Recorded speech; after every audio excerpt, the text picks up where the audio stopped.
प्रयत्नाची पराकाष्ठा ही केली पाहिजे आणि ती तयारी राज्य सरकार आणि लोकांनी सुद्धा दाखवली.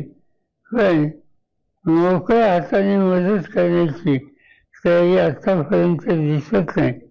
त्यामुळे नाईलाजाने आजचा दिवस साजरा करायचा नाही असा निर्णय आमच्या संघटनेला घ्यायला लागला. मी एवढं सांगू इच्छितो की हे जे काही घडतंय हे दुःखद आहे, त्याच्यात अधिक भाषा नको.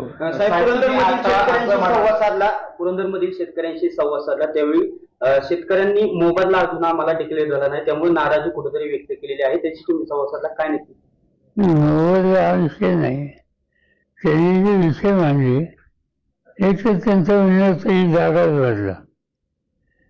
आता हा निर्णय काही मी घेऊ शकत नाही, तो इथे अधिकारी घेऊ शकत नाही, केंद्र सरकारचा हा प्रश्न आहे.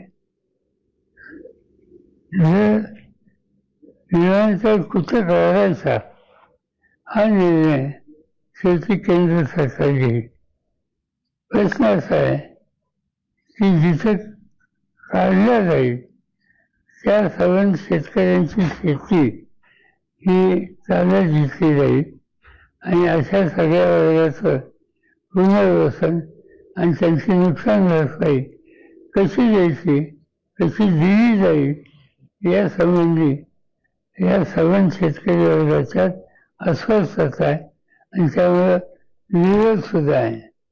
आमच्या सगळ्या चर्चेमध्ये मी एवढं सांगितलं की कुणीतरी गैरकायद्याने तुमची जमीन काढू शकत नाही.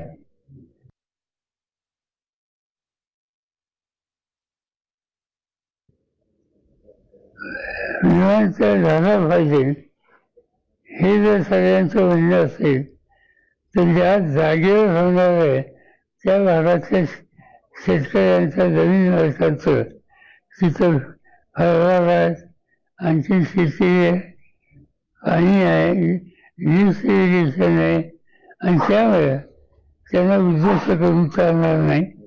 त्याला योग्य ती नुकसान भरपाई आणि पर्यायी जमीन या दोन्ही गोष्टी द्याव्यात ही मागणी त्यांची होती. मी त्यांना एवढं सांगितलं की राज्य सरकारला मुख्यमंत्री आता isakal.com आहे देशातील नंबर 1 ची मराठी न्यूज वेबसाईट. प्रत्येक अपडेटसाठी isakal.com ला नक्की भेट द्या.